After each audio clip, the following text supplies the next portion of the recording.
صلی اللہ علی محمد صلی اللہ علیہ وسلم صلی اللہ علی محمد صلی اللہ علیہ وسلم۔ ابن حجر کے مطابق جب منگولیوں نے پوری مسلم دنیا پر قبضہ کر لیا، وہ دن بڑے دردناک دن تھے۔ بغداد میں خون بہہ رہا تھا اور گرناطہ لٹ رہا تھا۔ جب جامعہ نظامیہ کی لائبریری دجلہ کی موجوں کی زد میں تھی، جب تہہ خانوں میں پانی چھوڑ دیا گیا تھا اور مسلمانوں نے 1.25 لاشیں وہاں سے بھی اٹھائیں، وہ دن بڑے دردناک تھے۔ ایک منگول سردار عیسائی ہو گیا اور اس نے بہت بڑا اجتماع کیا۔ ابن حجر لکھتے ہیں کہ اس بدبخت عیسائی بادشاہ نے بہت دیدہ دلیری کرتے ہوئے حضور نبی کریم صلی اللہ علیہ وآلہ وسلم کی شان میں گستاخی کی، تو اس بڑے اجتماع کے اندر ایک بھی مسلمان نہیں تھا۔ تو جب وہ حضور نبی کریم صلی اللہ علیہ وآلہ وسلم کے خلاف بھونکا تو پاس بندھا ہوا ایک کتا جوش میں آ گیا اور وہ زور زور سے بھونکنے لگا۔ سب نے اس سے کہا کہ تو مسلمانوں کے نبی صلی اللہ علیہ وآلہ وسلم کے خلاف بولا ہے، اس لیے یہ کتا زور زور سے بھونک رہا ہے۔ تو اس نے کہا کہ نہیں، یہ ویسے ہی بڑا غیرت مند ہے۔ میں نے ہاتھ سے اشارہ کیا تو یہ سمجھا کہ مجھے مارنے لگا ہے، اس وجہ سے غیرت میں آیا۔ تو اس نے دوبارہ حضور نبی کریم صلی اللہ علیہ وآلہ وسلم کی شان میں گستاخی کرنا شروع کر دی۔ اتنا مجمع تھا لیکن اس میں سے کوئی بھی حضور کریم صلی اللہ علیہ وآلہ وسلم کا غلام نہیں تھا۔ تو تاریخ نے بتایا ہے کہ وہ کتا ایک دم رسا توڑ کر جپٹ کر شیر کی طرح اس پر حملہ آور ہو گیا اور اس نے اپنے دانت اس کی گردن میں گاڑ دیے اور چھوڑا تب جب اس کو جہنم میں پہنچا دیا۔ ابن حجر لکھتے ہیں کہ اس واقعہ کو دیکھ کر 40,000 لوگوں نے اسلام قبول کر لیا۔ میری ویڈیو کو مکمل دیکھیں، میرے چینل کو لائک شیئر اور سبسکرائب کیجیے اور بیل آئیکن کو ضرور پریس کیجیے تاکہ میری آنے والی ہر نئی ویڈیو کا نوٹیفیکیشن آپ کو موصول ہو سکے۔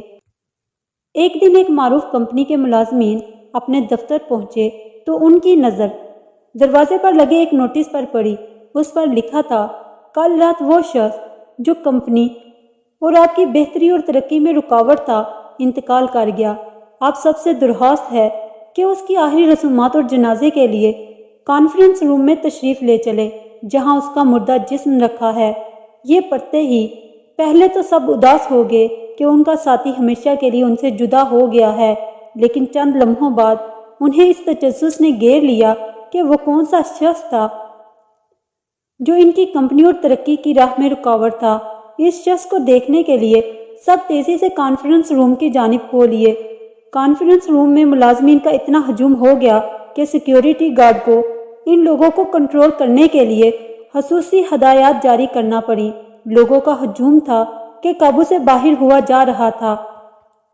ہر شخص یہ سوچ رہا تھا کہ سامنے چادر کے نیچے وہ کون سا شخص ملفوف ہے جو میری کارکردگی اور ترقی کی راہ میں رکاوٹ تھا۔ تجسس تھا کہ بڑھتا ہی چلا جا رہا تھا۔ بالآخر کمپنی کے مالک نے ملازمین سے کہا کہ وہ ایک ایک کر کے آگے جا سکتے ہیں اور کفن پوش کا دیدار کر سکتے ہیں۔ ایک ایک کر کے تجسس میں پڑے ملازمین کفن کے قریب آتے، کفن کی بلائی چادر اٹھاتے اور جو ہی اس کو جھانکتے حیران ہو کر رہ جاتے۔ ان کی زبانیں تالو سے چپک کر رہ جاتی۔ ایک ایک کر کے وہ سب کفن کے گرد جمع ہو گئے۔ وہ سب کے سب گویا سکتے میں تھے۔ یوں معلوم ہوتا تھا جیسے کسی نے ان کے دل پر گہری ضرب لگائی ہو۔ دراصل کفن میں ایک آئینہ رکھا ہوا تھا۔ جو بھی کفن کے اندر جھانکتا وہ اپنے آپ کو دیکھتا۔ آئینہ کے کونے پر تحریر تھا، دنیا میں صرف ایک شخص ہے جو آپ کی صلاحیتوں کو محدود کر سکتا ہے یا آپ کی ترقی کی راہ میں رکاوٹ بن سکتا ہے، اور وہ شخص آپ خود ہیں۔ آپ کی زندگی میں تبدیلی آپ کے باس کے تبدیل ہونے سے، آپ کے دوست احباب کے تبدیل ہونے سے، آپ کی فیملی کے تبدیل ہونے سے، آپ کی کمپنی کے تبدیل ہونے سے، آپ کی رہائش کے تبدیل ہونے سے یا آپ کی زندگی کا معیار تبدیل ہونے سے نہیں آتی۔ آپ کی زندگی میں اگر تبدیلی آتی ہے تو صرف اس وقت جب آپ اپنی صلاحیتوں پر اعتبار کرنا شروع کر دیتے ہیں، ناممکن کو ممکن اور مشکلات کو چیلنج سمجھنے لگتے ہیں۔ اپنا تجزیہ کریں، اپنے آپ کو آزمائیں، مشکلات، نقصانات اور ناممکنات سے گھبرانا چھوڑ دیں، فاتح کی طرح سوچیں اور فاتح بنیں۔